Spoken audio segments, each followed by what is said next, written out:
about the impossible, whatever remains, however improbable, must be true. And it is not a question of a little occultism or a touch of mysticism, Mr. Benton. It is vampires, and there's a host of damned souls at Pelham House. I am thy father's spirit, doomed for a certain term to walk the night. Here, the old gods aren't dead. And what of the true god? He's dead. Can't complain. People assume that time is a strict progression of cause to effect, but actually, from a non-linear, non-subjective viewpoint, it's more like a big ball of wibbly-wobbly, timey-wimey stuff. You're listening to Paranormal UK Radio. Hello everybody, this is Irene, the host of the Paranormal UK radio show, the flagship show of the Paranormal UK radio network, and coronavirus survivor. And here I am tonight again with Mark. And you're still breathing. Yes, I'm still breathing. Hello, Mark. Well, you know what? I'm glad you're better. I know you and your husband have been wiped out for the last few weeks with this. Still are. Still are. Yeah, I hear it hangs on a long time. It does. It does. Everyone seems to think it's going to be over within 14 days, and that's it. No way. It's over 3 weeks now, and we are still, although we're a lot better than we were, we are still getting like after symptoms. Mm-hmm. You know, I'm very tired at times. Well, thankfully we haven't. I mean, it's getting bad over here. We're as bad as Europe was a few weeks ago. And I live in New Jersey and close enough to New York State, and we're in the hot zones. And even though I live in the upper part of the state that's more remote, we still have a few cases up here, and it's enough that I've been self-quarantined here at home now for over 3.5 weeks. And it looks like we're going to be here at least till the end of April, maybe even through May. So we're not going out, not doing anything, shopping online to have it delivered. And even then, when it gets here, we're disinfecting the hell out of every little thing to make sure that it's... because they say it can live on plastic for about 48 hours or cardboard and... Yep. Yeah, that's the right thing to do. You know, I was doing that when I was able to get online shopping, but you can't get a slot now for love or money. Nope. So every now and then, Brian has to venture out, risk everything, and he went out, when was it, yesterday, with a scarf wrapped around his face. He looked like a bank robber. Yep. Everyone out, I mean... I was able to get a bunch of rubber gloves, but I can't get masks. And so you have to find something to wrap around your face. I had to go to the store the other day. I mean, I placed a grocery store order, and they're making me wait. I placed it several days ago, and they're making me wait till tomorrow. And even then, they won't deliver. I have to go pick it up. Well, when I last placed my last order, I had to wait over 4 or 5 weeks for it to be delivered. Since then, I haven't been able to get a slot with any supermarket over here. Because too many people are getting sick, or people are refusing to do the job because they don't want to deliver to someone's house and then pick up the virus. Well, that's it. Yeah, but you're talking about gloves. Any gloves will do, Mark. Leather gloves, woolen gloves, anything. Yeah, and but... just make sure as soon as you come home, you wash them or wash your hands. And yeah, but you can't wash leather, so it's better to have... No, you can wipe it down. Yeah. You can wipe it down and leave it somewhere for about 48 hours so that anything on it will eventually die. You know? But no, it's been tough. It's been tough for me, and it's been tough for Brian. And he's worried more about me, and I've been worrying more about him because our symptoms have been slightly different, you know? There's a lot of symptoms we had the same, but he had the high fever and the coughing and shortness of breath. I got the shortness of breath and I had the fever, but I didn't have the cough that he had. And which is odd because you're a former smoker. That's it, yeah. 50 years smoker, yeah. So, ex-smoker now. But, yeah, that is odd. But then I think the worst part of it was, and we both felt this, that the fatigue, you know, he'd lay on one sofa and I'd lay on the other. And it's just so weird. I just felt with me, I just felt like I was being pulled down and down into darkness. You know?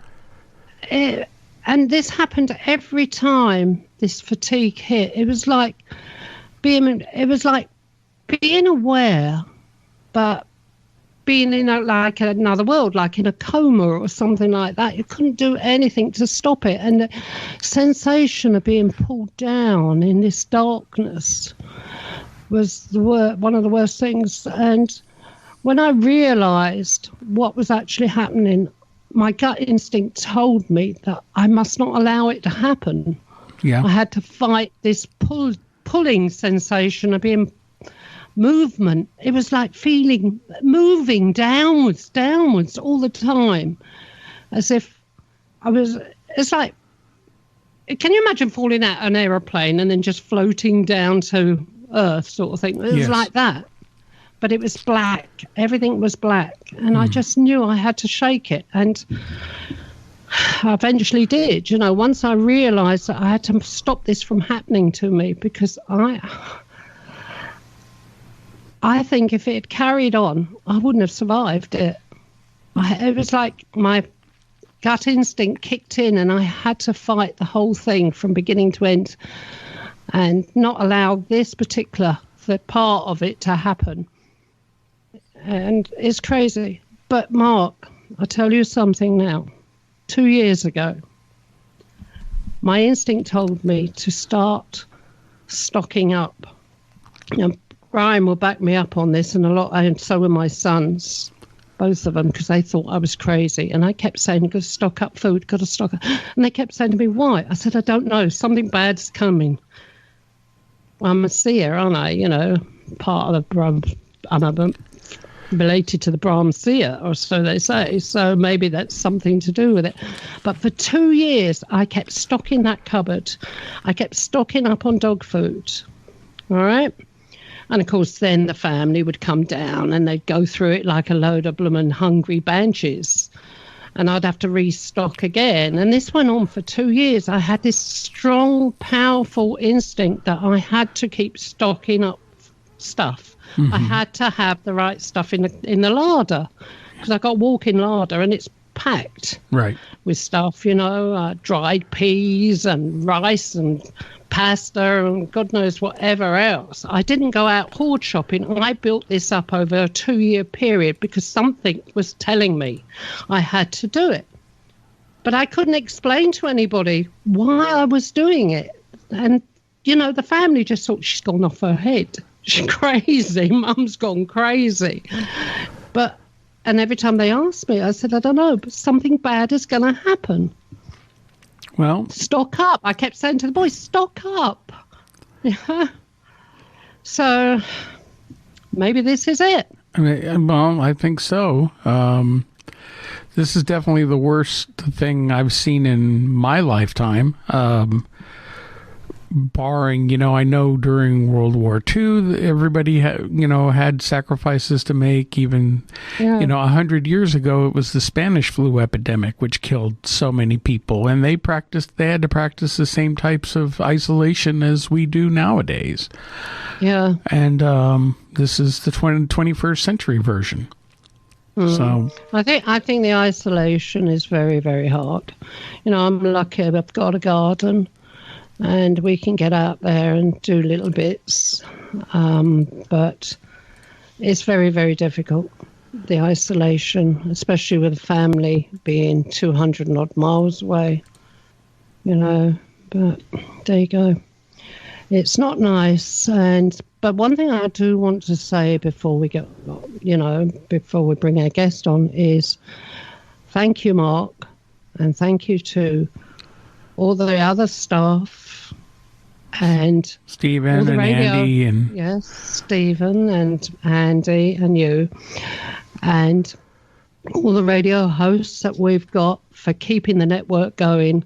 You've done a brilliant job. And I want to also say thank you to everybody that sent me, I'm getting all tearful now, all the well wishes and the prayers. And that really helped me. That helped me a lot to get through it, reading messages from people and things like that. And of course, the NHS and all the key workers in this country. Big, big thank you to all of you. So that's it. There we are. Well, over here, everyone is looking at our medical personnel, all the hours everyone's putting in. We've had doctors who've contracted this and died, So and nurses. Yep, nurses and medical. We just lost a brilliant doctor here in Wales, a heart surgeon. And of course, my daughter-in-law, she's a paramedic on the ambulance side, and one thing or another, she contacted it. She got it.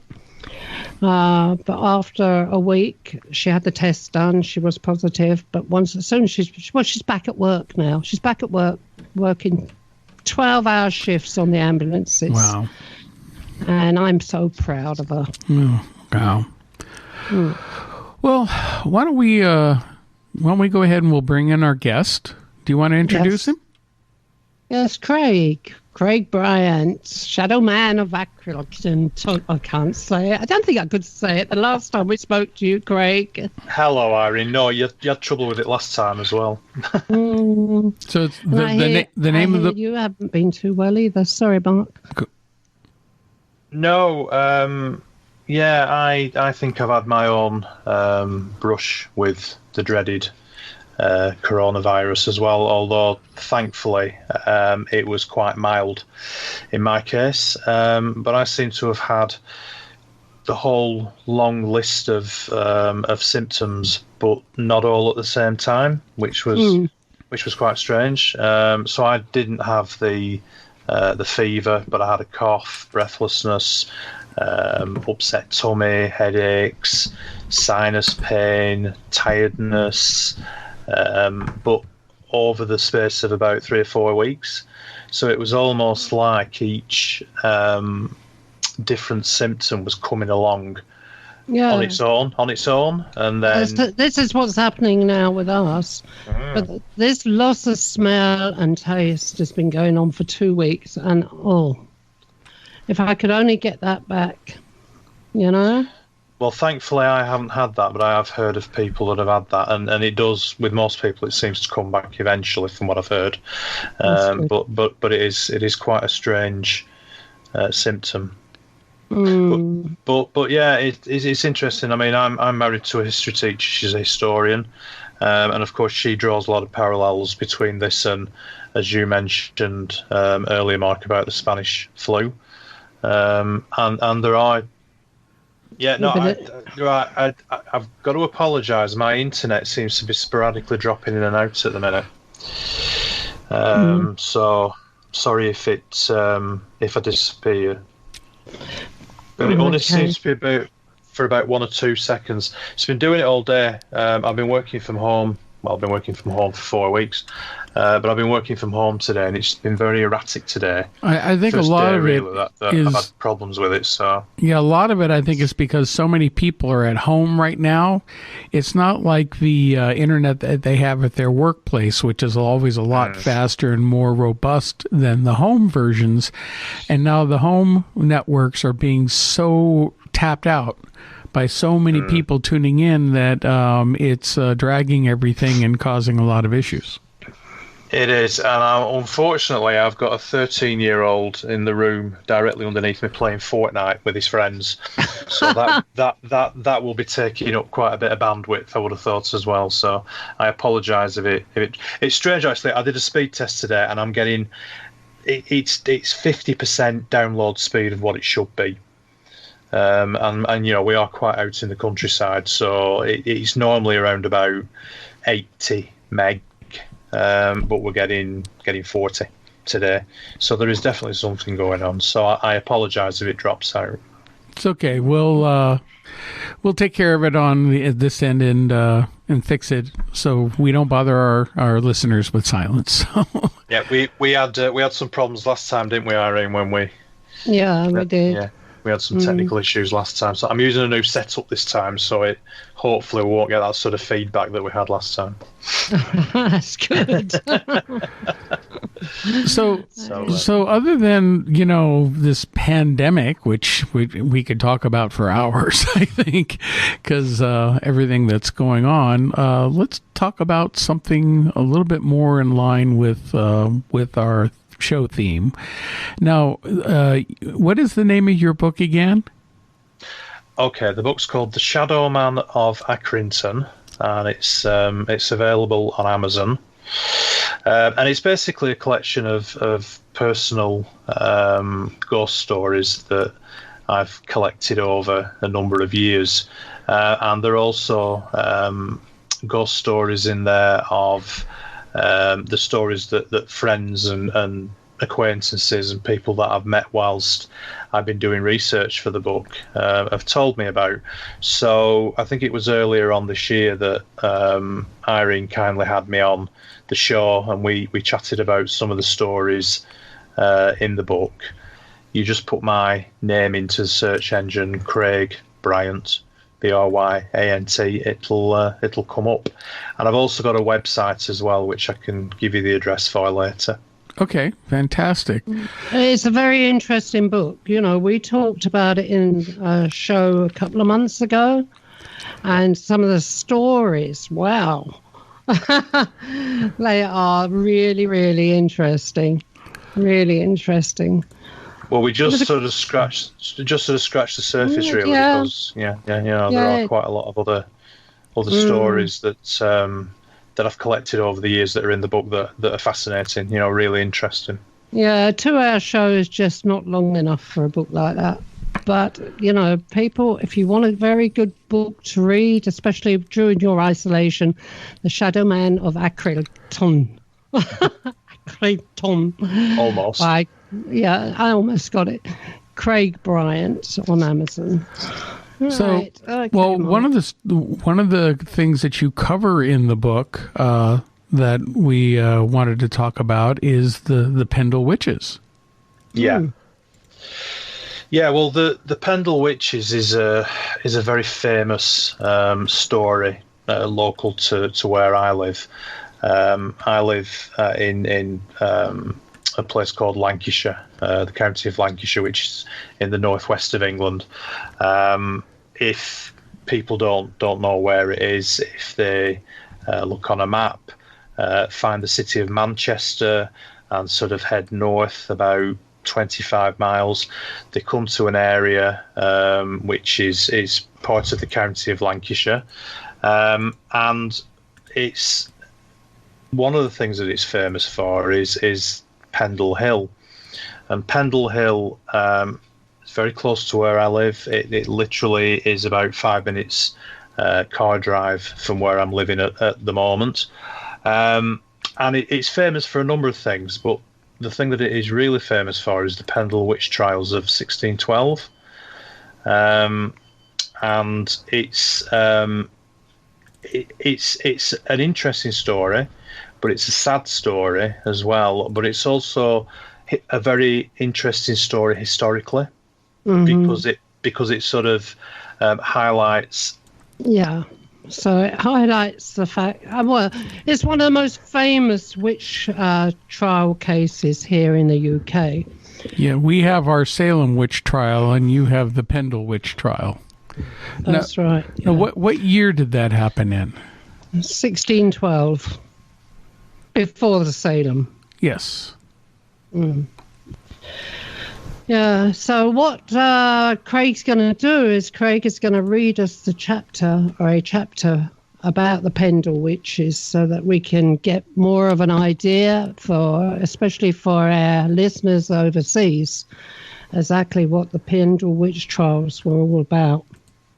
Pendle Hill itself is it stands very prominent in the area. You can see it for miles and miles around, and it's a place where a lot of walkers, for instance, come to walk up the hill. It stands at almost 560 meters above sea level. And on a nice clear day, if you walk up to the top of the hill, it's very steep. It's a very steep climb. But if you get to the top of the hill, the views are absolutely spectacular. And in fact, there was a Bronze Age burial site found right on the top of the hill quite a few years ago. And if you sort of imagine that it's actually very flat on the top. But when you look at it from the side on, it almost looks like a teardrop cut in half and then laid on its side. So it's very steep on one side, and then it's a very gentle slope down on the other. So as well as being famous for the witch trials of 1612, it's also famous for the place where a gentleman by the name of George Fox, who founded the Quaker movement, he actually was on the top of the hill in 1652 when he had a vision, and that actually led him to fight to the foundation of the Quaker movement. So that's something which the hill itself is less well known for. That's interesting. Yeah, and also a scientist by the name of Richard Townley apparently carried out some experiments into building barometers, and that was around 1661. So it's got a bit of a. Did he do that on top of the hill as well? Yes, they were. Yeah, 1661. The exact nature of the experiments, I'm not entirely sure of. It's one of the things that it's famous for as well. One of the lesser known facts about the hill, because obviously most people associate the Pendle Hill with the Pendle Witch trials of 1612. So the actual trials themselves are considered one of the great miscarriages of justice in English legal history. Yeah. And just to set the scene, the trial centred on two families who lived in the area around Pendle Hill, a local magistrate and several quite unfortunate local characters who got mixed up in it. Okay, and these were two feuding families. They were indeed.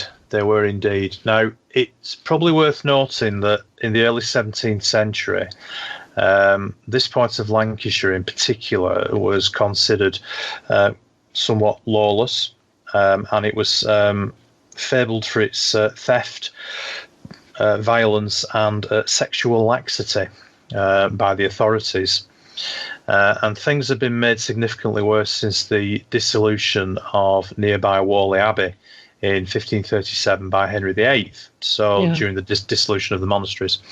And the abbey had exerted quite a strong religious influence on the area. And you've got to realise that it was predominantly very poor people, what would be classed in those days as peasants, or peasantry that lived in the area. So when James I, or James VI of Scotland, came to the English throne, he was convinced that there was a plot to remove him by Catholic sympathisers. Now, he was a strong believer in witchcraft as well, and this had been exacerbated in 1590 following his attendance at the North Berwick witch trials in Scotland. Yeah. Now, the accused at those trials, he believed, were responsible for sending a storm which had nearly sank the boat that he and his wife, who was called Anne, were sailing on whilst returning from a trip to Denmark. His wife Anne was of the Danish royal family. So in 1592, James I wrote a book called Demonology, and it's quite a famous book. You can still get printed copies of it even now. And in the book, he instructed his followers and fellow Protestants to denounce and prosecute any supporters or practitioners of witchcraft. And he was becoming more and more obsessed and paranoid by the subject of witches. And he believed that, witches were everywhere. And they were basically, a lot of it was really his belief in Protestantism as opposed to Catholicism. Mm-hmm. And as the story unfolds and as research has been done into certain families and certain individuals who were involved in the trials, it would seem that some of the reasons why they didn't defend themselves maybe as well as they could have done at the time was because they were actually practicing Catholics, and under James I, being a practicing Catholic was against the law. So after about a year after he'd ascended to the English throne, he enacted a law which basically imposed the death penalty for any cases where it was proven that harm had been caused through the use of magic or witchcraft. And one of the things that they were particularly on the lookout for was bodies being dug up and used for black magic or witchcraft purposes. So that was specifically written into the law. In other words, if you dug a corpse up, you would pretty soon be one yourself. So by 1612, what James had done is he'd actually created a network of justices of the peace, which were like the local magistrates, and he'd basically instructed all of them to compile a list of what he called recusants, and these were people who refused to attend the Anglican Church or practice Protestantism. Yeah. So you can imagine that it was quite a toxic atmosphere at the time, and there was a lot of people being accused of various things. And the local magistrate in this area was a gentleman by the name of Roger Nowell, and he was the Justice of the Peace for Pendle, and he resided at a place called Reed Hall near the town of Burnley. So the story is that in 1612 he heard a complaint by the family of a local peddler and travelling merchant by the name of John Law, who had allegedly been injured by witchcraft. Now, many of those who were implicated in this didn't in fact consider themselves to be witches. A description which only later sort of conjures up images of black cats and pointy hats and broomsticks and that sort of image that we have of witches. The term witches in the 17th century was applied to what you would sort of now describe as wise men or wise women. So there were people who were skilled in the art of healing using natural remedies, often in return for payments. And these were sort of accepted as part of normal rural village life at that particular time. But as these trials started to become more prevalent, the name witch started to take on a much sort of darker meaning. Now, John Law, who was the peddler that I mentioned a moment ago, was from a town called Halifax, and Halifax is just over the border with the county which neighbours Lancashire, and that's the county of Yorkshire. And he'd been travelling on horseback back from Halifax over the hills back towards Burnley. and he came upon two local characters, and these are central to the story. Now, the first one was called Elizabeth Southerns, and she was known locally as Demdike. And with her, she had a granddaughter who was called Alison Device. Now, Demdike was the matriarch of a well-known but quite a poor local family. The story goes that they asked John Law for some pins. Now, in the 17th century, metal pins were very expensive. They were invariably handmade, and they were believed to be useful for magical purposes such as healing. Apparently, they were very useful in treating warts, divination, and for creating magical potions, and in particular love magic, which was something which was, greatly sought after by some of the local people. Now, it might have been because of their association with witchcraft that John Law was very reluctant to sell any of his pins to these two women. Now, apparently, Law's son, Abraham, later claimed that Demdike and Device actually had no intention of paying for the pins anyway, and they were begging for them rather than asking to buy them. But whatever the truth was, there was a series of events which were set into motion following this, which would define the whole story of the Pendle Witches.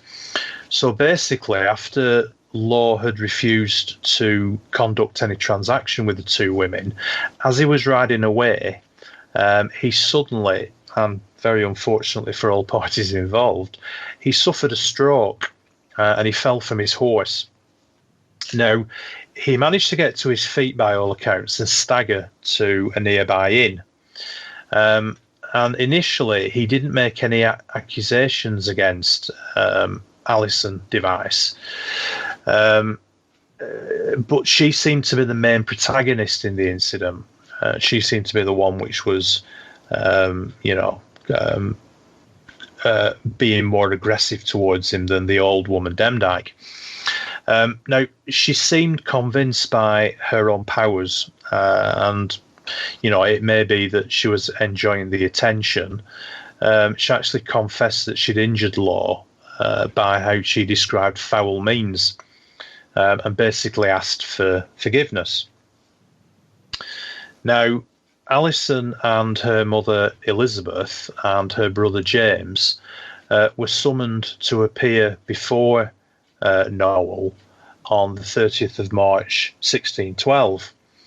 And Alison confessed almost straight away that she had in the past sold her soul to the devil, about 6 or 7 years of age at the time. Stated that his sister had also confessed to bewitching a local child.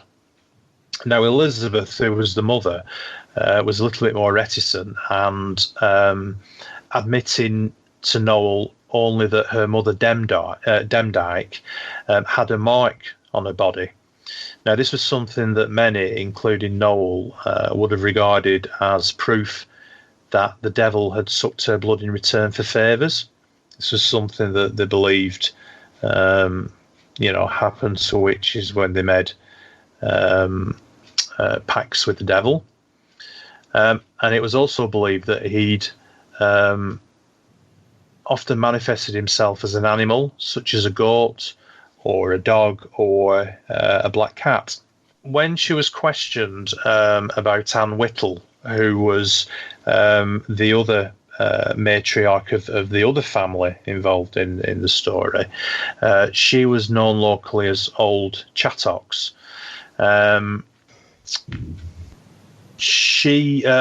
Alison perhaps saw this as an opportunity for revenge on Chattox's family. It would seem that there'd been some bad blood between the two families for quite a while, possibly dating back to around about 1601, when a member of Chattox's family had broken into the home of the Devices, which was called Malkin Tower, and had stolen goods reputedly worth to be about £1 in those days, which is that's roughly a lot of money in those days. Yeah, roughly equivalent to about, well, yeah, it was about £120 today. And it was also reported that there were disagreements over where each family would beg. So in effect, it was a 17th century turf war as to who had the, who had the best, areas to beg. Because obviously, there were more lucrative spots along the roads near to inns or to where people would gather in small villages or towns or such like. So Alison accused Chattox of murdering 4 men by witchcraft and also of killing her father, a gentleman called John Device, and he died in 1601. Now, Chattox by this time was very old. She was in her 80s, which was a ripe old age in those days. She was almost bent double, by all accounts, and nearly blind. And she was continually muttering away to herself in a sort of low, inaudible chattering, hence the nickname Chattox. And many people thought that this was a sign of madness or evil. Now, Alison claimed that her father had been so frightened of Chattox that he'd agreed to give her £8 in weight of oatmeal every year in return for her promise not to hurt his family. Now, apparently the oatmeal was handed over annually until the year before John's death. And on his deathbed, John claimed that his sickness had been caused by Chattox because they had not paid for her protection the previous year as agreed.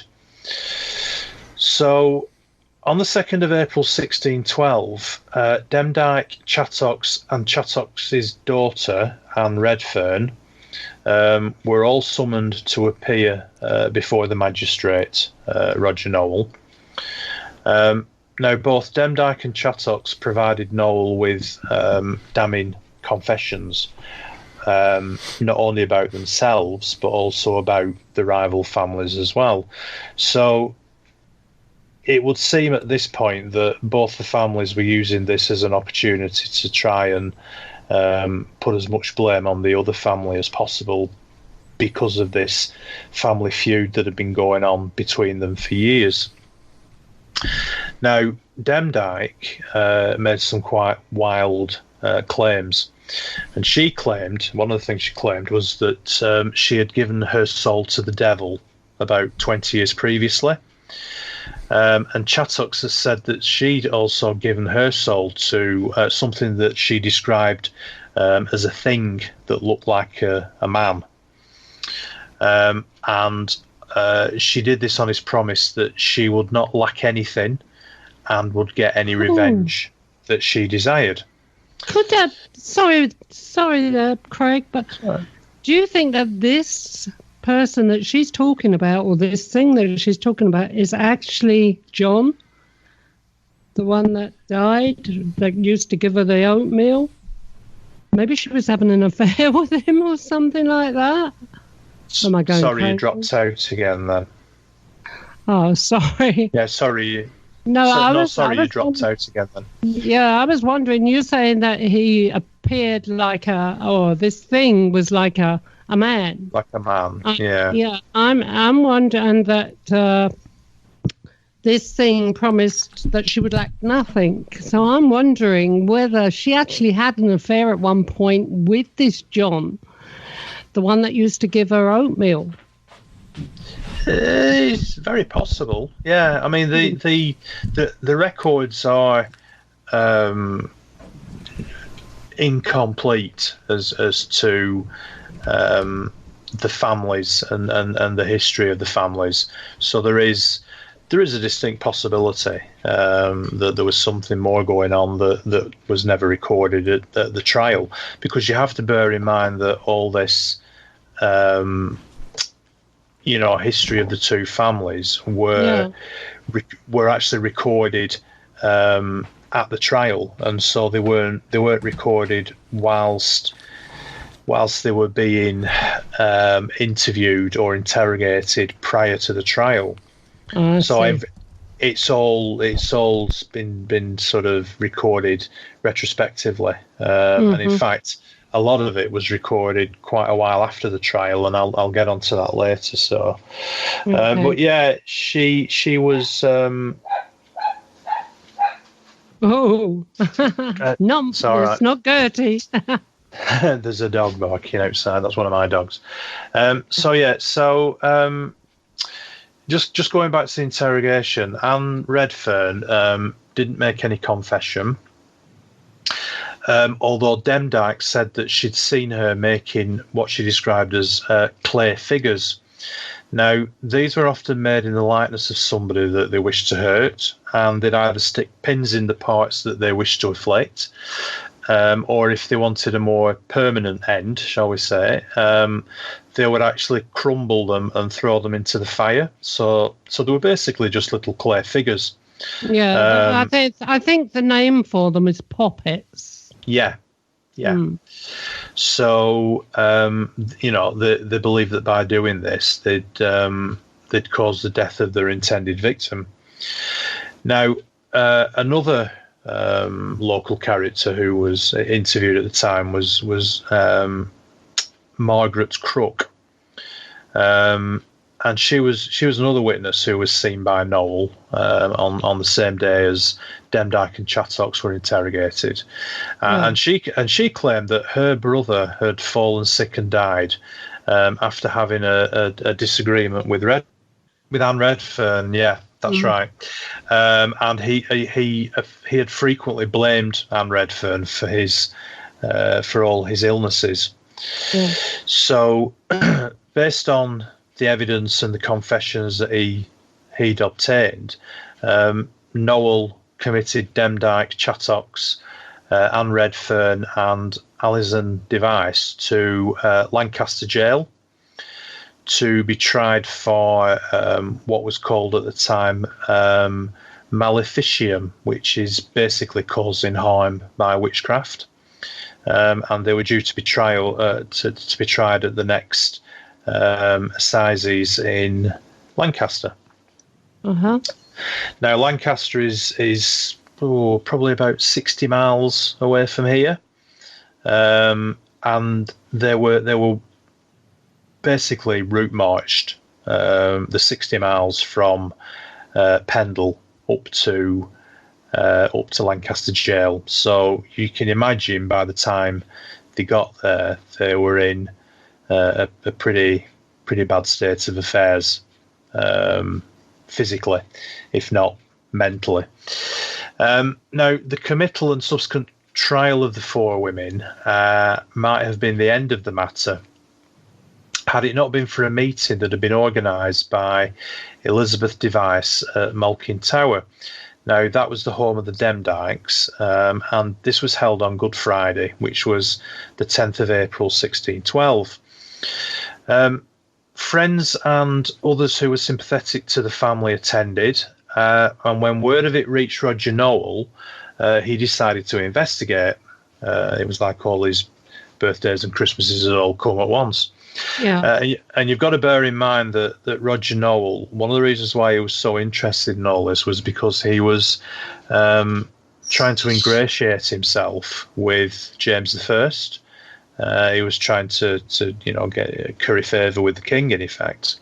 Yeah.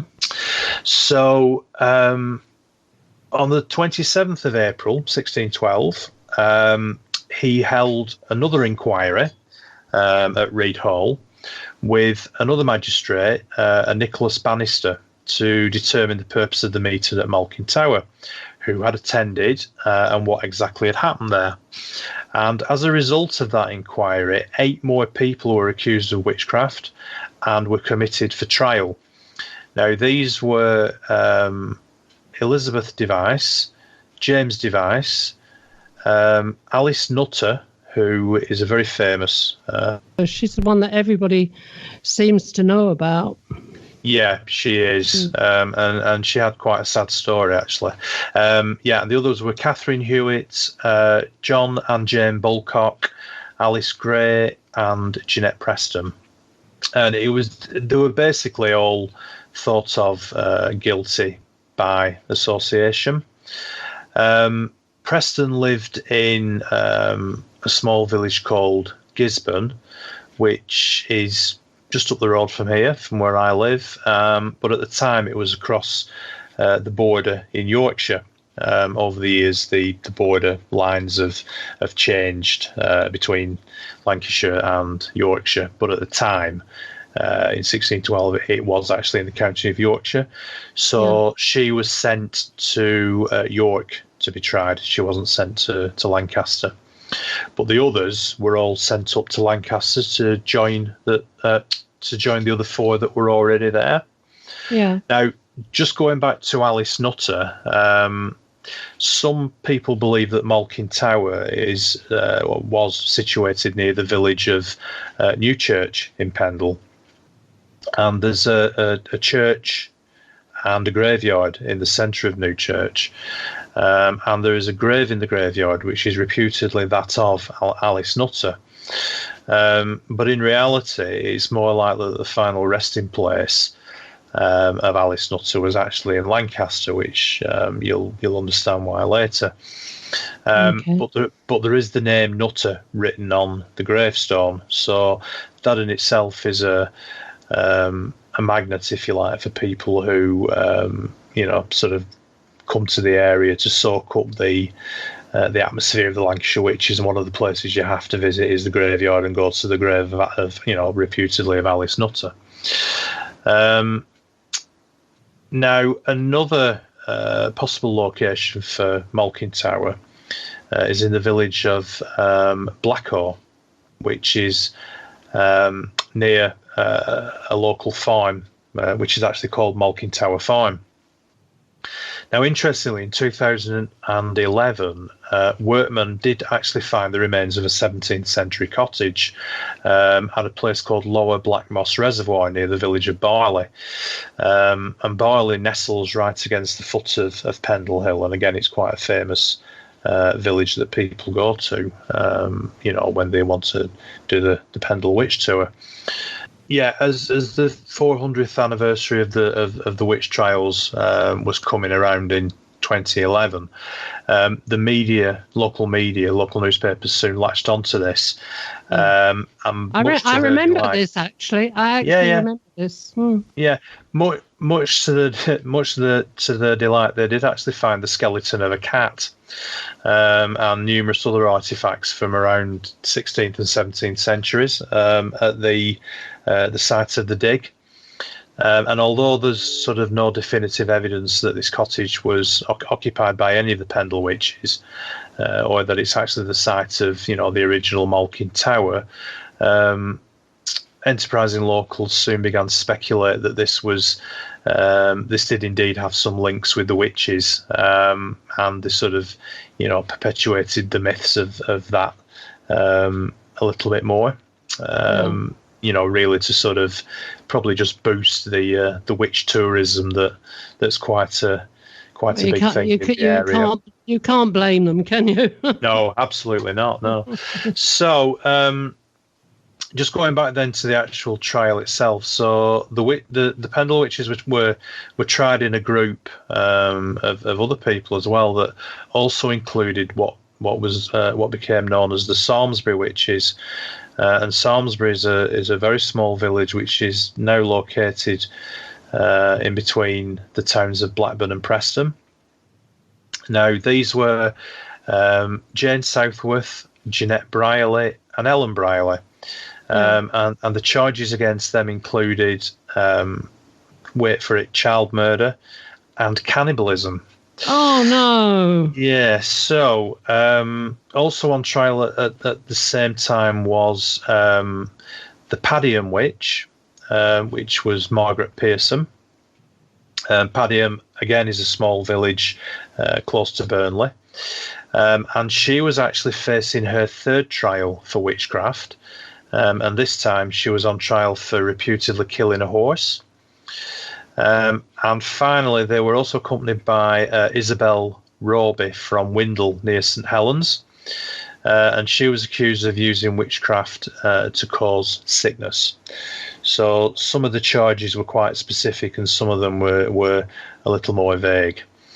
Now, some of the accused, such as Alison Device, so Alison seemed to have genuinely believed in her guilt, but others protested their innocence right to the end of the trial. Yeah. And it has actually been speculated that it was a lack of education and even a basic understanding of the dire situation that they were in, led them to believe that that they were actually witches, and to confess the guilt. Now, it's also been speculated as well that coming from such poor families and living in very poor conditions, that in effect they'd suddenly been sort of thrust into the limelight, and they were the subject of such interest that they probably found it just too intoxicating for themselves to ignore, and the attention that they received, probably for the first time in their entire lives, simply led them to perpetuate the accusations that were levelled at them. So, in other words, in other words, they were probably enjoying being the centre of attention, and they just went along with it, not really understanding, what dire consequences, were going to befall them. So, going back to Jeanette Preston, she was tried at York Assizes on the 27th of July, 1612. She was accused of killing Thomas Lister of Westby Hall, and was found guilty of witchcraft.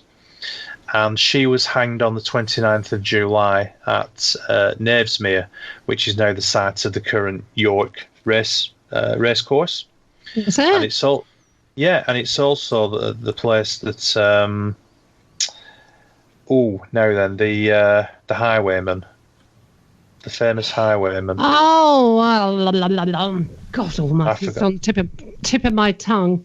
I've forgotten his name as well. Well, anyway, he was hung there. It'll come back to me. Yeah, apparently he's been seen all over the country, him. But I know who you're talking about.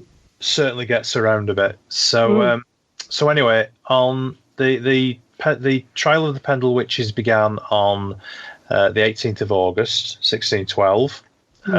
She pleaded not guilty, but the confession that she'd earlier made to Roger Nowell was read out in court, and evidence against her was presented by James Robinson, who had lived with the Chattox family about 20 years earlier, and he claimed to remember that Nutter had accused Chattox of turning his beer sour, and that she was commonly believed to be a witch. Now, apparently, Chattox broke down and admitted her guilt, calling really, more than likely just had a bad brew. Very possibly. She apparently broke down and started crying to God for forgiveness, and also asked the judges to be merciful towards her daughter, Anne Redfern. Now, Demdike confessed to witchcraft. She stated that she had a familiar called Tib, who came to her in the shape of a black dog.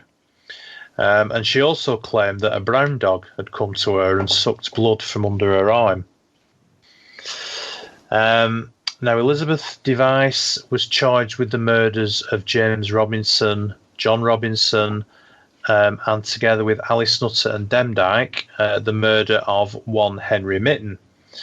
Now, Elizabeth Device vehemently maintained her innocence, and there were contemporary records written at the time that stated or described her as an odious witch. And apparently she suffered from a facial deformity, which resulted in her left eye being set lower than her right. So you can imagine she was a sight to behold, especially in those days. A little bit of a Quasimodo. A little bit, yeah. And, this was probably enough to convince Noel that she was, in fact, a witch. Yeah. Whether or not, there was any evidence against her, just simply by the way that she looked.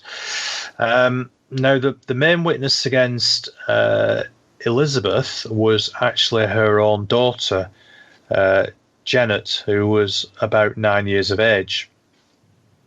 Now, she was brought into the courtroom and asked to stand up and give evidence against her mother. Now, you can imagine that this was quite harrowing, and Elizabeth, finding herself confronted with her own child, and this forced the judges to have her removed from the courtroom before the evidence that Jeanette was due to give could be heard. Yeah. Now, bearing in mind that this was a 9-year-old little girl, she was placed on a table and stated that she believed that her mother had been a witch for about 3 or 4 years.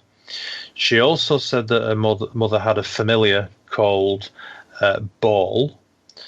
Familiars were the sort of animals that the devil came to alleged witches in the form of. And in this particular case, this particular familiar appeared in the shape of a black dog. Uh-huh. Now, Jeanette also claimed that she'd witnessed conversations between this brown dog, Ball, and her mother, and that Ball had been asked to help with various murders.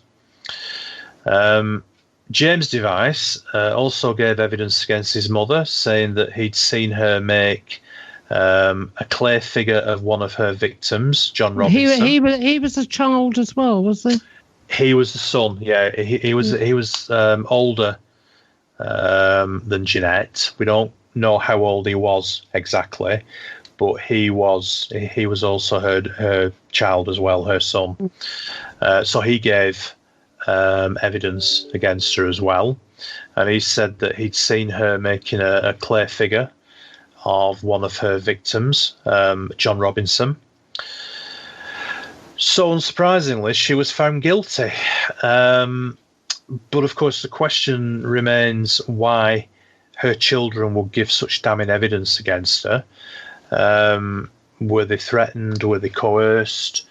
Or were they simply not intelligent enough to understand the gravity of the accusations that they were making? Or again, was this simply another case of them enjoying being the centre of attention? I think may be it. Yeah, we'll never know. So James Device, he pleaded not guilty to the murders by witchcraft of Anne Townley and John Duckworth. However, he, like Chattox, had made an earlier confession to Noel, which again was read out in court. And that, the evidence presented against him by his own sister, Janet, who said that she'd seen her brother asking a black dog he had conjured up to help him kill Anne Townley, was sufficient to persuade the jury to find him guilty as well. So that's quite a list of people found guilty so far. Carry on. Were heard. Anne Redfern, now she made her first appearance in court in the afternoon. She was charged with the murder of Robert Nutter, but the evidence against her, surprisingly, was considered unsatisfactory and she was acquitted. However, Anne Redfern was not so fortunate the following day because she faced her second trial. So she was acquitted one day and then brought up for a second trial the next. And this was for the murder of Robert Nutter's father, Christopher Nutter. Now, she pleaded not guilty to this accusation. Unfortunately, Demdike's statement to Noel, which accused Anne of having made clay figures of the entire Nutter family, again was read out in court, and other witnesses were called to testify that Anne was a witch. Anne refused to admit her guilt, but she gave no evidence against any of the other accused, and despite her protestations, she was found guilty. The next ones up were Jane Bulcock and her son John Bulcock, both from New Church in Pendle. And they were accused and found guilty of the murder of Jeanette Dean, again by witchcraft. Both denied that they had attended the meeting at Malkin Tower on Good Friday, but Jeanette Device identified Jane as having been one of those present, and John as also having been there. And in fact, he was the one that had turned the spit to roast a sheep which had been stolen from a neighbouring farm in order to feed those who were attending the meeting. So, the evidence was piling up against them at this point. Now, Alice Nutter, who's probably one of the most famous names, along with Demdike and Chattox, she was quite unusual, actually, amongst the accused, because she was comparatively wealthy, and she was the widow of a tenant yeoman farmer and lived at Roughly Hall. She made no statement either before or during her trial, except to enter a plea of not guilty to the charge of murdering Henry Mitten by witchcraft. And the prosecution alleged that she, along with Demdike and Elizabeth Device, had caused Mitten's death after he had refused to give Demdike a penny. The only evidence... A penny, yeah. A penny? Wow. A penny, a single penny, yeah. The only evidence against Alice seems to... Jeanette Device, in her statement, said that Alice had been present at the Malkin Tower meeting. So it's interesting because Alice may well have called in on the meeting at Malkin Tower on her way to a secret and illegal Good Friday Catholic service, and refused to speak for fear of incriminating her fellow Catholics. So you remember I mentioned about the whole Catholic Protestant worship thing that was going on at the time. That's right. Well, it was illegal, wasn't it? It was, and many of the Nutter family were actually Catholics, and two of them have been executed as Jesuit priests, John Nutter in 1584 and his brother Robert in 1600. So she came from quite a prominent Catholic family. Due to the lack of evidence offered to the contrary, however, Alice was found guilty. Wow. Another accused was a lady by the name of Catherine Hewitt, and she was known locally as Mould Heels. And she was charged and found guilty of the murder of Anne Folds. She was the wife of a wealthy clothier from a town called Colne near Burnley. And it was claimed that she had attended the meeting at Malkin Tower with Alice Gray. Now, according to the evidence given by James Device, both Hewitt and Gray told the others at that meeting that they had killed Anne Folds. And Jeanette Device also claimed that Catherine had attended the Malkin Tower meeting as well. So Alice Gray was accused of the murder of Anne Folds. The records don't actually provide an account of Alice Gray's trial at all, simply recording her as one of the Salisbury witches, and no further information on her at all.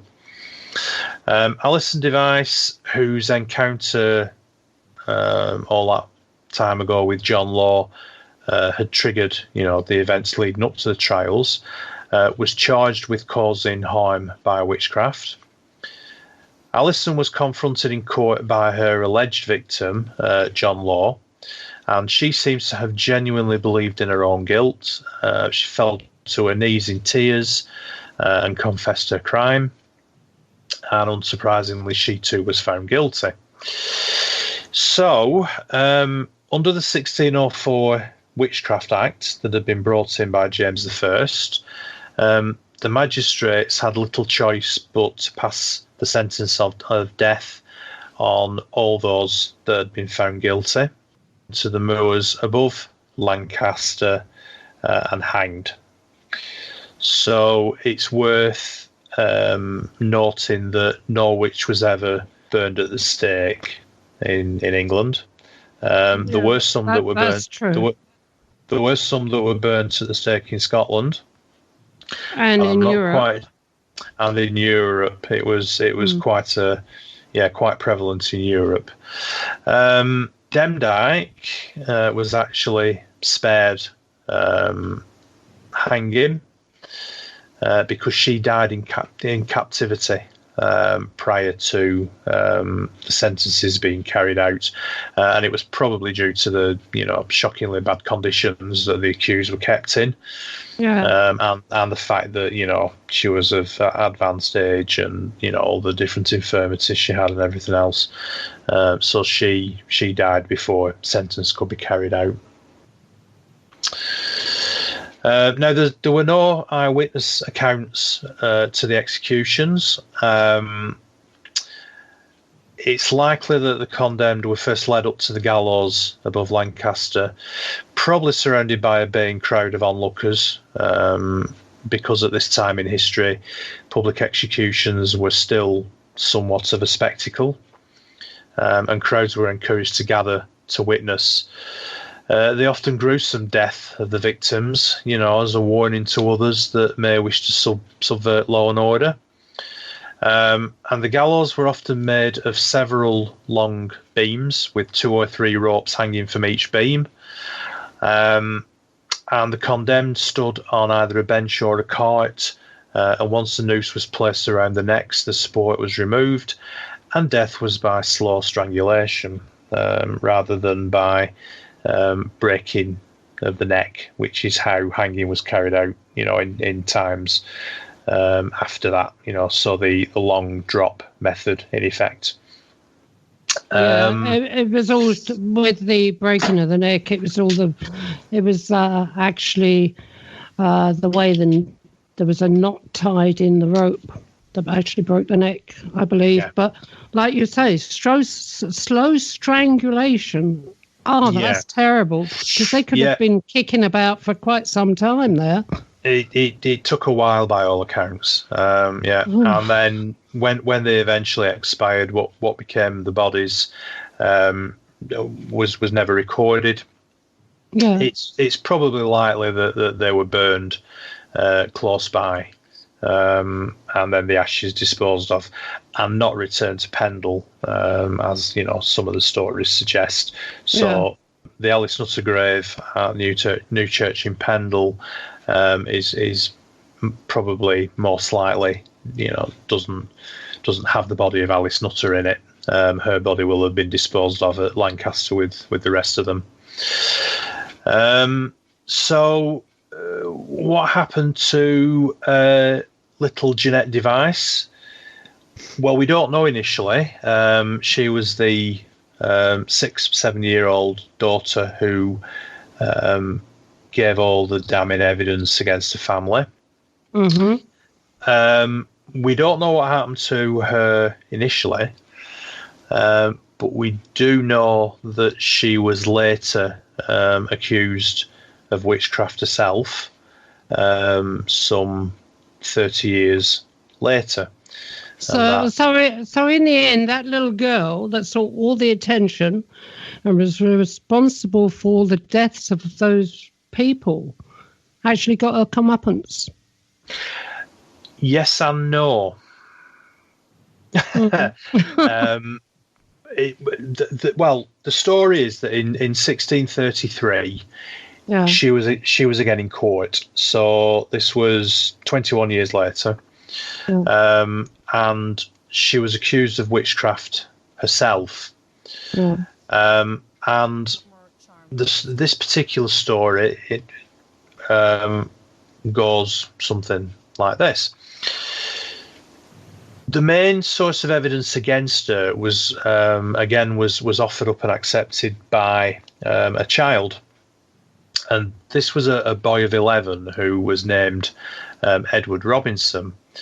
Now, Edward resided near Pendle, and had been out on the evening of November the 1st, 1633, and he was foraging for wild plums. So he said, when he said he saw two greyhounds approaching him down the lane.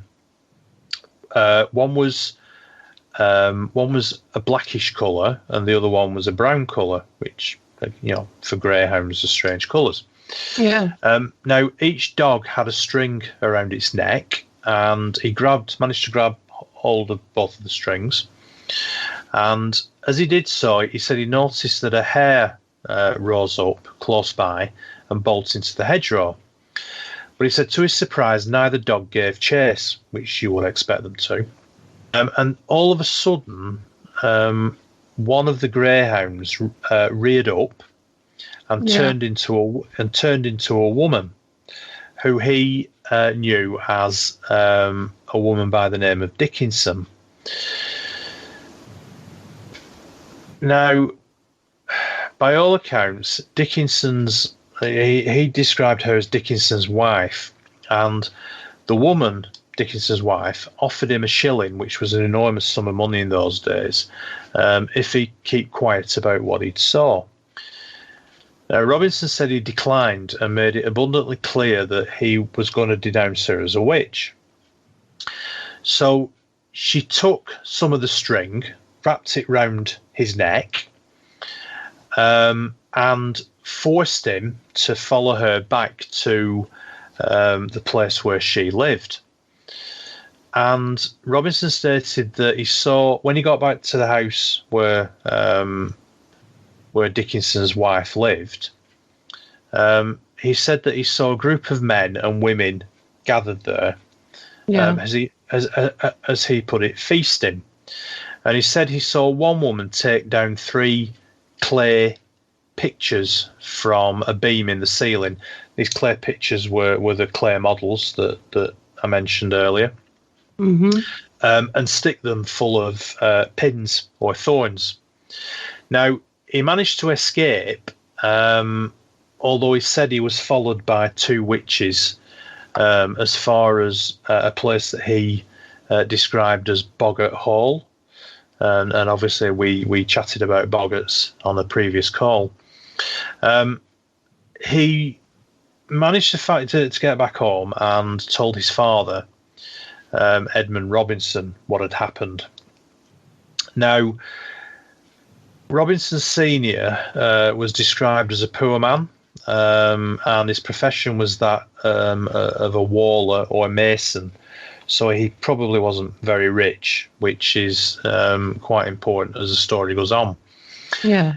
Now, young Edmund was encouraged to recount his tale to one of the local magistrates, but it was not until about 3 months later that the evidence was actually taken down and recorded at the magistrate's residence in Padiham. Now, the magistrate at the time was a gentleman by the name of Richard Shuttleworth. And as a consequence of Robinson's testimony, a number of suspects were rounded up and taken to Lancaster and tried. Now, 17 of them were found guilty, although even by 17th century reporting that one of the accused complained that she could not be heard giving evidence over the shouts and the screams of the baying crowd that had crammed into the court. And instead of being taken the next day to the place of execution and hanged, a report was sent to the king at the time, who was now Charles I, and his Privy Council in London. Now, in turn, they instructed the Bishop of Chester, who was called Henry Bridgman, to examine some of the women. But before he could conclude his findings, 4 of the women were taken from Lancaster to London. The story becomes even more bizarre at this point. 4 of the women were taken from Lancaster to London and lodged at a public house in Greenwich called the Ship Tavern, which was near to one of the royal residences. I wonder if that's still there. Could be. It could be. They were in turn, so these 4 women who were taken there were in turn examined by various surgeons, midwives, and even Charles I himself. Now, William Harvey, who was famous for demonstrating the circulation of blood, wrote that he had inspected the bodies of Jeanette Hargreaves, Frances Dickinson, and Mary Spencer, and found no marks or anything unnatural or unusual on them. So you can only imagine just how degrading this must have been for the subjects, for these poor women. Well, they used to strip them naked, and if you had a spot or something, they'd put some sort of long needle into it, and if it bled, you were a witch. Yeah. Or if you had one of these witchy tits, what I call witchy tits, like a little hanging wart. Yeah. They'd say that, that's where the devil suckled. Yeah. So basically, the fate of all these 17 people who stood trial is uncertain, simply because there was no record of what happened to them, other than we know that at least some of them were still residents at Lancaster Jail three years later. And in the accounts of the trial, an interesting fact is mentioned in that Jeanette Device, who was one of the 17 on trial, also had a half-brother called William. And that's something that was not mentioned in the original trial transcripts from 1612. And there was no mention at all of him in the original trial transcripts from 1612. So whether he was part of that trial or not, we don't know. But the interesting thing about this is that after the trial, Edward Robinson was set up as a witch finder by his father and his uncle, and they would tour around the county going to Sunday services in churches, where young Robinson would proceed to, in inverted commas, detect witches. Now, just how short of blackmail they were able to turn young Robinson's act into a profit is unclear. But it's known that his previously very poor father suddenly became rather wealthy. And in fact, he had enough wealth to buy 2 cows. Yeah, which was, well, they used to pay them. The more witches they got, the more they got paid. That's true. That's very true. And in fact, this extortion racket that they ran didn't last for very long. And both the boy's father and his uncle were summoned to London, where they were separated and interrogated. And Robinson Jr. confessed that he'd made up the original story. So the one about the 2 greyhounds and the gathering of witches, and that his father had actually encouraged him to continue to, perpetuate the story after the trial. Wow. And after that, they disappear into the annals of history. So young Jeanette ended up, as a child, giving damning evidence against her own family in the 1612 trials, and then in 1633 ended up in jail herself for being a witch. Well, they say it comes around, don't they? Yeah, indeed. So the only other interesting thing really to mention about the Pendle Witch trials is that the record of the trials weren't actually made at the time in 1612. They were made some months later by James Potts, who was the clerk to the court at the time, and he was the only person who was allowed to make any record of what happened at the trials. And the evidence and the accusations are just in those documents which were recorded by James Potts. Yeah. So that's an important fact. And that's it. So all these people, through either their own stupidity or being accused by somebody else out of spite or for ego and attention, lost their lives when all actually what they really were just feuding families, wise old women, and that's about it, really, isn't it? A good chunk of hysteria thrown into the mix. Yeah. There was certainly a political atmosphere that had been created by James I. People did genuinely believe in witchcraft at the time, and as I said, the magistrates in particular were on the lookout for people that they could blame for witchcraft, because the more witches they found, the more favourably James I looked upon them. Yeah. Well, what I was reading later on, I read about the Salem witch trials, which took place between June 1692 and May 1693, where 19 witches were convicted and hung.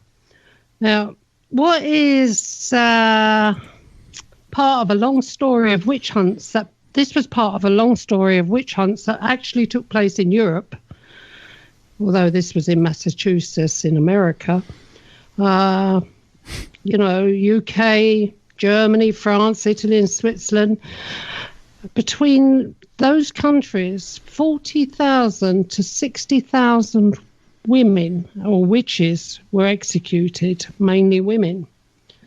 And Salem, although it came about in the late 17th century, it's so much like Pendle, because it's a combination of church politics, family feuds, and hysterical children giving evidence.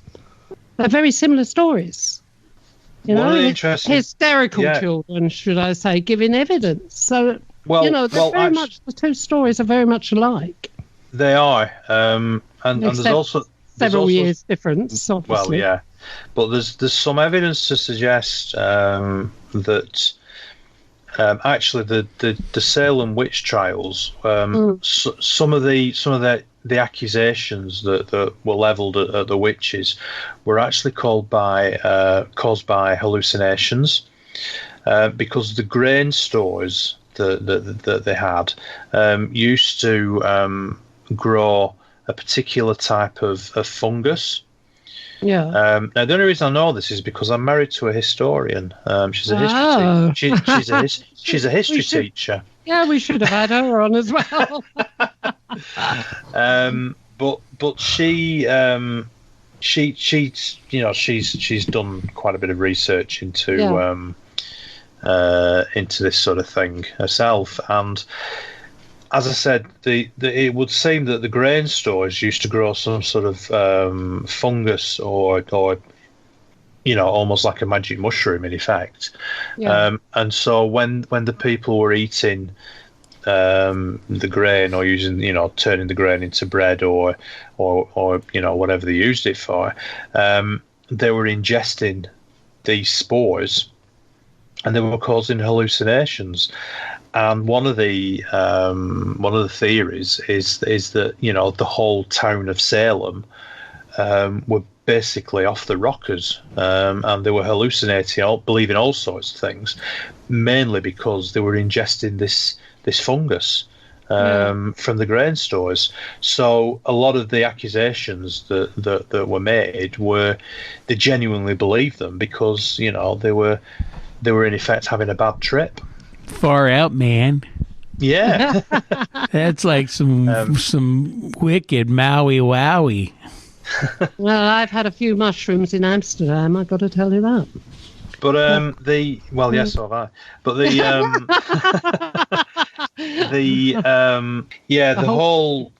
whole image of witches that we've perpetuated in the 20th century is quite interesting, because a lot of it comes from the way that witches were portrayed in Hollywood. Yeah.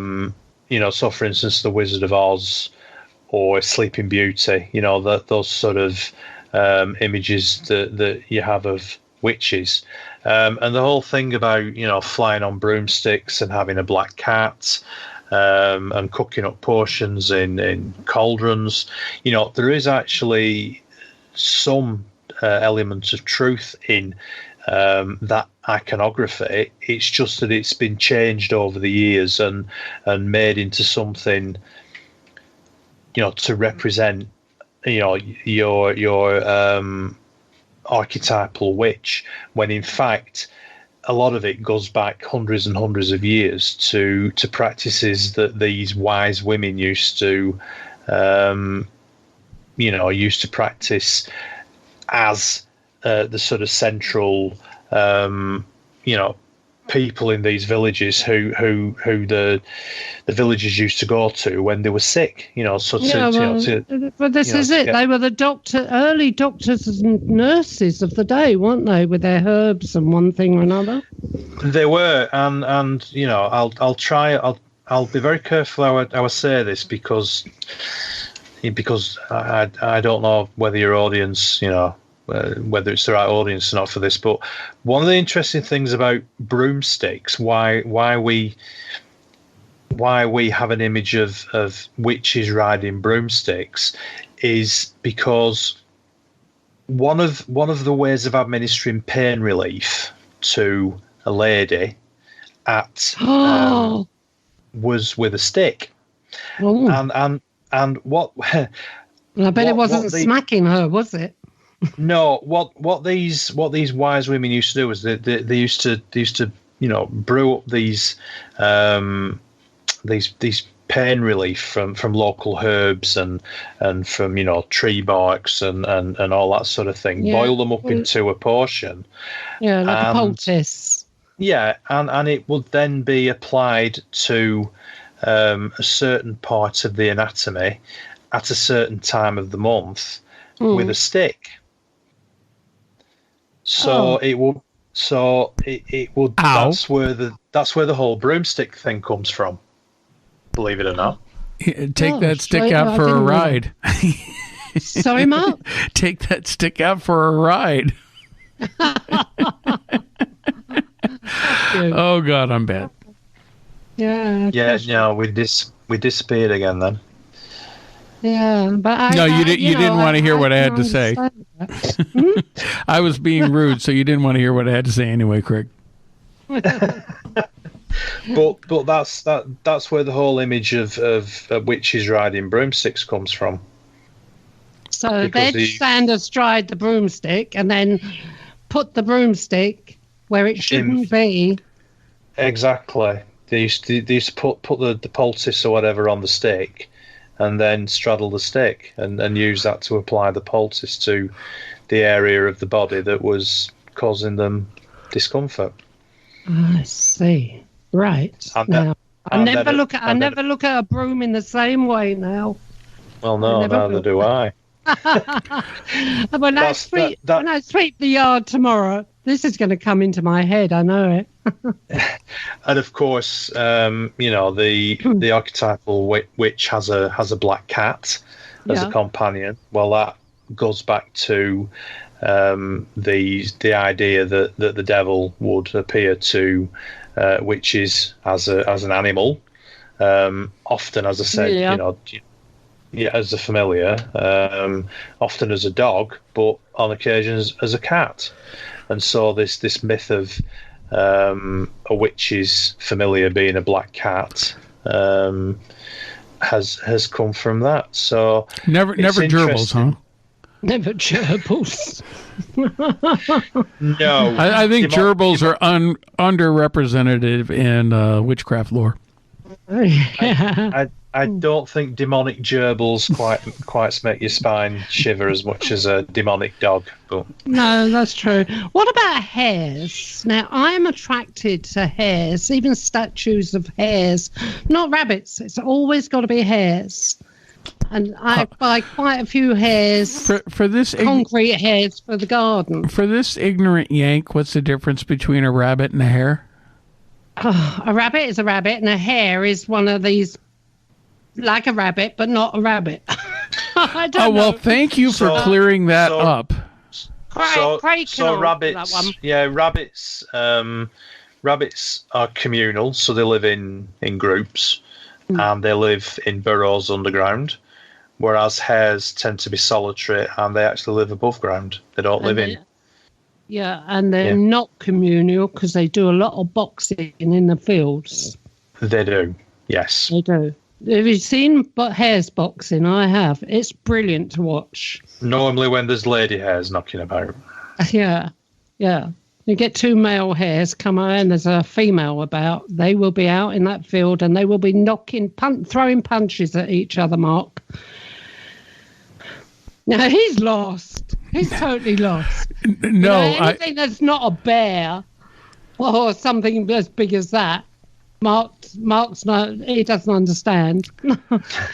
No, what's ironic is while you were talking about that, all of a sudden I just heard a noise, and I've got mice in the ceiling, and one just like ran over my head, and here I was making jokes about gerbils. Put the cat up there. Put the cat up. He's a worthless mouser. Oh, well, never mind. Stick the dog up there. She'll get it. Yeah. But, hares, I'm fascinated with hares. If I go to a garden centre and there's a statue of a hare or something, I've got to buy it. And, of course, goes down in amongst the flower beds or wherever. I've always been attracted to hares. I must have, in this house alone, about 6 or 7 hares, which are ornaments, dotted around in the rooms. I've got a few thousand hares. Yeah, you'll get hair on your head in a minute. We'll pull it out. But, it's... I'm just wondering where the connection is with hares. I know hares, mad March hares, looking at the moon and things like that. Where is the connection? Because there is a connection, I know, with hares and witchcraft. I was wondering if you knew that. No, I've never heard of that. I mean, the Mad March hare thing is you were talking about boxing hares. That tends to be around about this time of the year where they start, going out looking for a mate. So that's when they start. Yeah, that's when they start fighting, boxing. Mm-hmm. So, but no, the story of the Pendle Witches, certainly there are animals involved. There are dogs, there are cats, but there aren't hares or rabbits or gerbils. Gerbils. Or guinea pigs. Yeah. Or guinea pigs. Yeah. Although I do know the story of the ghost of a rabbit. You do? Well, tell us this, because we've got about 15 minutes here now. Okay. It's in Rochdale, which is a town just north of Manchester. And it's called the Bohm rabbit, Baum, I think, and the Bohm rabbit, and it's supposed to it's this ghostly white spectral rabbit that is supposed to inhabit the graveyard of a church, and the local legend is that if anybody sees it or even mentions its name, then something nasty and horrible will befall them, and they'll just get bad luck and something horrible will happen. So that's just a sort of local legend. Has anybody seen it, as far as you know? I don't know of anybody who's seen it, because it's a town that's not local to me, but it's a story that I've read about in local, folklore books and local ghost books. We got Ghost Cat. I walked into the kitchen one day just as this thing scooted across the floor and it disappeared at the wall. Interesting. Through the wall. Well, it couldn't go any further, It was solid looking. It was absolutely solid looking. I walked into the kitchen, opened the door, walked in the kitchen. This thing shot, because I got quite a big kitchen. It shot across the room into where the wall was. Of course, when I looked down at the wall, there was nothing there. And I saw it 2 or 3 times when I first moved in. And apparently there was a cat at this house that got killed out on the road outside, and some of the concrete on the patio, there's cat's footprints in the concrete. So it could be the same cat. Yeah. Poor cat. Yeah, poor pussy. Well, actually, I have had a couple of experiences as well. There was when my wife and I were moving for a time back, 10 years, 12 years ago, when the economy crashed. And we stayed with her folks for a couple of years, and we were in the upstairs apartment of their house, and it was empty. We hadn't moved in yet. We were just looking at it, and all of a sudden, we literally heard a cat meow, like it was right behind our legs. And we turned and looked, and there was nothing there. And what's funny is, no cat had ever lived in that house before. But yet, we had also recently lost one of our cats. So we're wondering if maybe he followed us or whatever. But it was cleared, loud as day, and we both turned around and looked, and it was like, what? And there was nothing there. Yeah. It could have been your cat. Could have. It would be nice to think it was your cat, letting you know it was still around. Well, another one, there was this this restaurant investigation we did. It was a home turned into a restaurant, a 1700s home. They had a cat for years. His name was Felix. You know, he looked like one of those big yellow tabby cats. And I used to, when I eat there, I used to see him all the time and pet him, and he was very friendly. Well, he died. And a year later, we did an investigation because the place is very haunted. And 3 times that night on my audio recording, I caught a cat meowing. And there's no cat in the building. I don't know what it is about ghostly animals, but ghostly animals give me the shivers more than do they? Human ghosts. Yeah. I don't know why. It's just the thought of a ghostly dog or a ghostly cat, or the ghost of a gerbil following me around the house. A ghost of a gerbil. It's just. You're all right as long as it's not in one of them little plastic balls. Well, if it was going around in its wheel all night, that would be quite frightening. No, ghostly animals don't worry me whatsoever. Well, nothing worries me, not even ghosts of humans, but, Yeah, we've had a couple of cats. Well, I mean, at the moment, we've got 3 dogs and 2 cats. But we have had 2 cats that are both, sadly, no longer with us, from the last few years. And I do sometimes feel that they are still around. That they are still here, and occasionally I do think I see something out of the corner of my eye just shoot past my feet, or shoot past the door or something like that, and I know that it's not one of the cats that we have now, because one of them spends her entire time asleep on the bed upstairs, and the other one, Oswald, spends his entire life living outside and just comes in to eat and then disappears again. So, I do genuinely believe that pets still stay with you even when they're no longer here in the physical sense. Well, we've lost many dogs over the years, and quite often I've felt them about. I've sensed them. I've sensed them in the room. My husband sensed them. And I think it's nice because, in a way, you don't, although you've lost them, you've not lost them.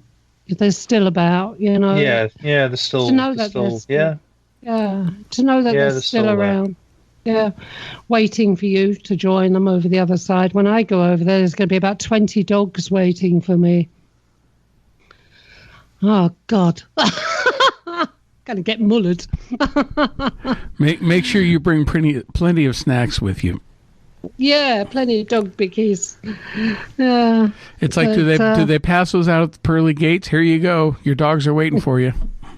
I tell you what, that's all I want to see when I go over there is my dogs. I'm not interested in past relatives or anyone like that. My dogs, that's all I'd like Jesus to see. shows up, you push him aside, and you go, where's my dogs? Yeah. Give me my dogs back. But, it's... we've always had a lot of dogs. I've got 5 dogs now. And they're all getting old except Gertrude. And I miss them so much. I miss every one of them. I've got photographs of them all on the staircase. So, they're my fur babies. Anyway, getting away from dogs and cats. What have we got left? We've got about, how long have we got left there, Mark? We got about 10 minutes left. About 10 minutes. Let's kill this last 10 minutes with something, shall we? So, the Pendle Witches.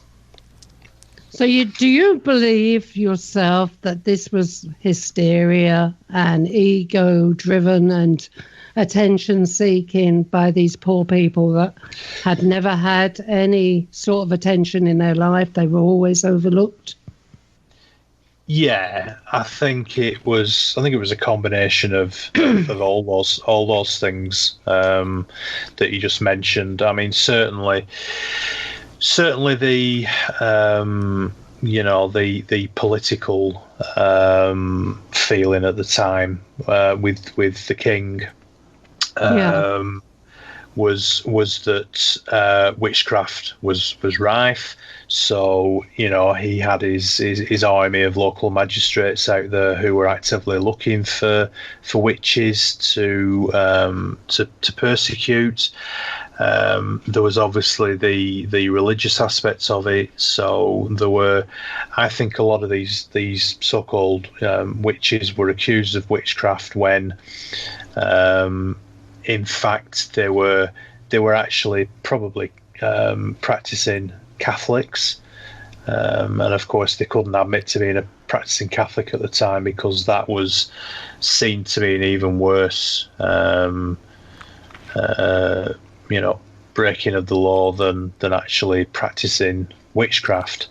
And also, I think you're quite right in what you said about being the centre of attention, a lack of education, a lack of probably understanding the situation they were in, and really the witch trials of 1612. They were sort of like the first big witch trial, especially in this area.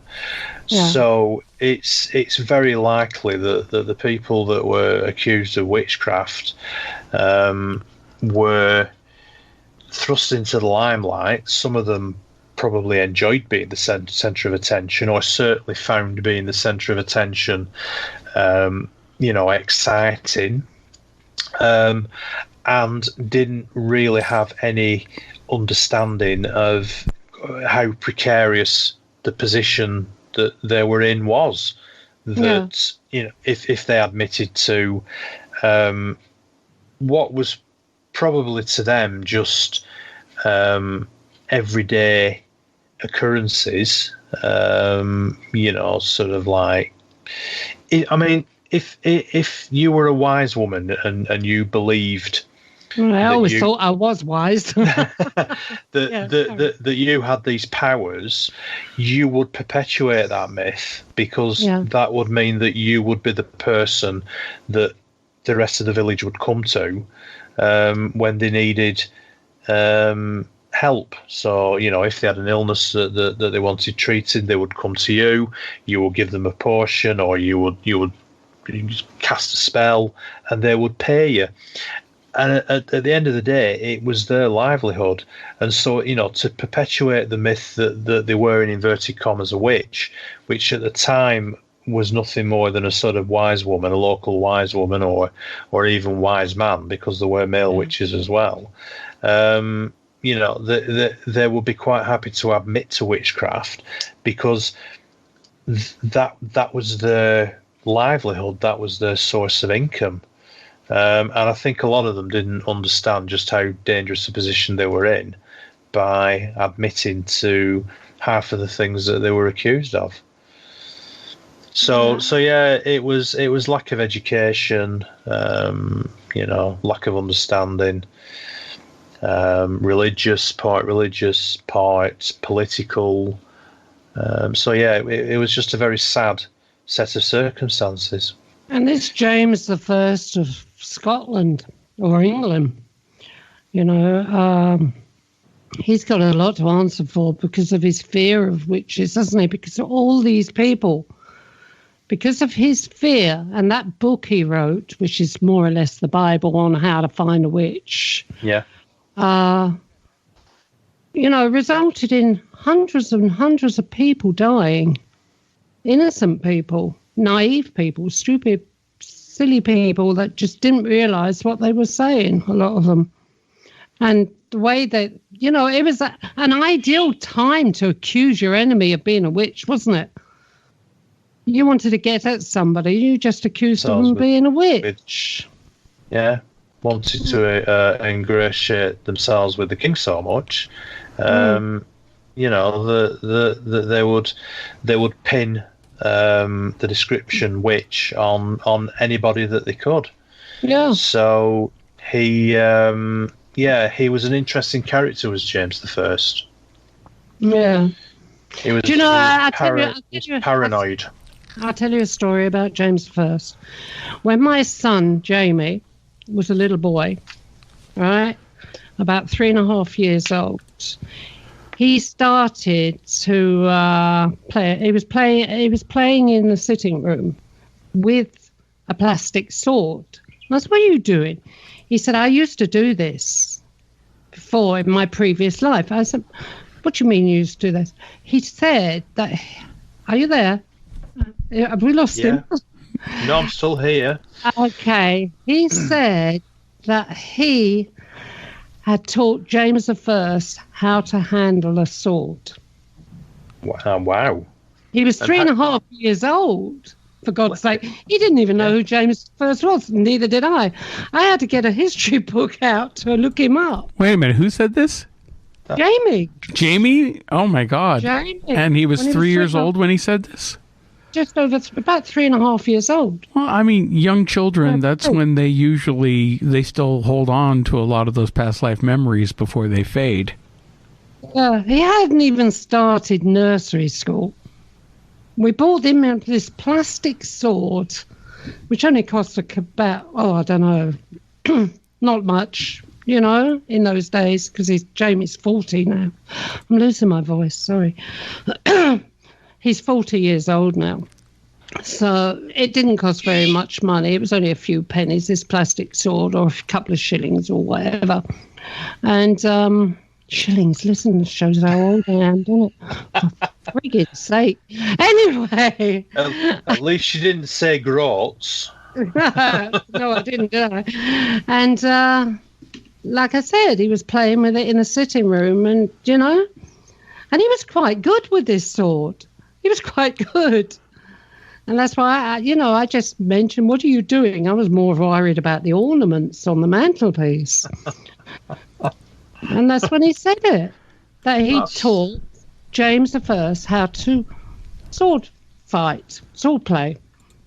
And the word, what sword play that he used, actually. And you say that he's 40 now. Does he remember that? I don't know. He remembers one thing. He remembers, and that was the goblin.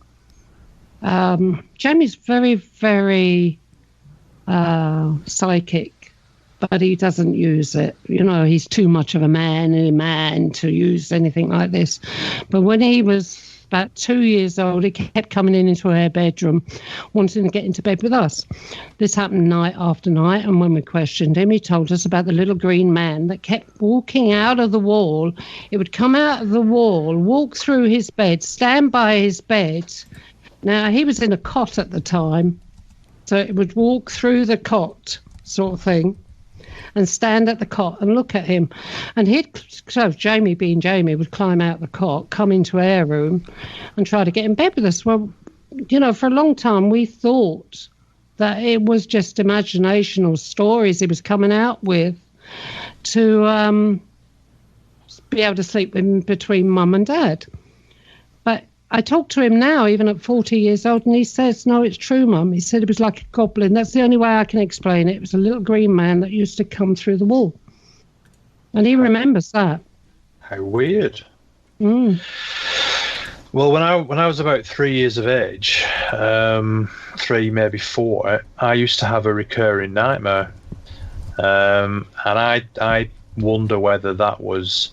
because I do believe in past life, I do believe in reincarnation, and I wonder whether this recurring nightmare that I had was past life memory, because I would wake up.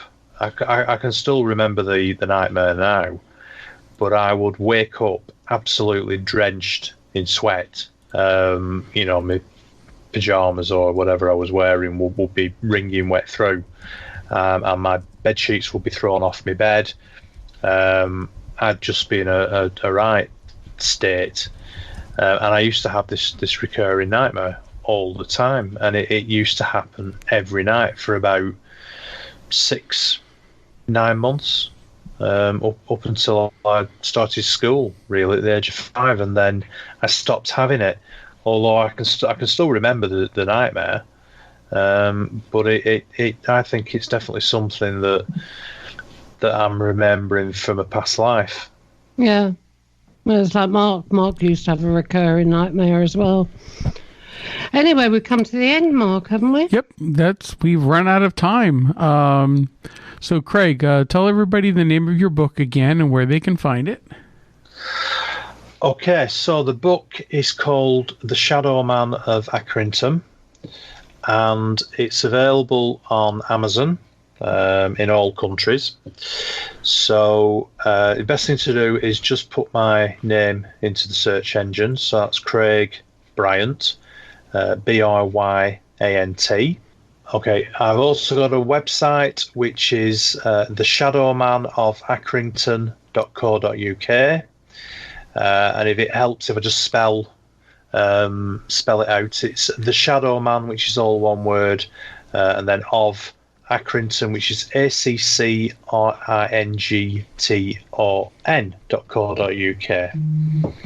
And Accrington is the town that I was born in and grew up in and had my first ghostly experiences in, hence the name of the book.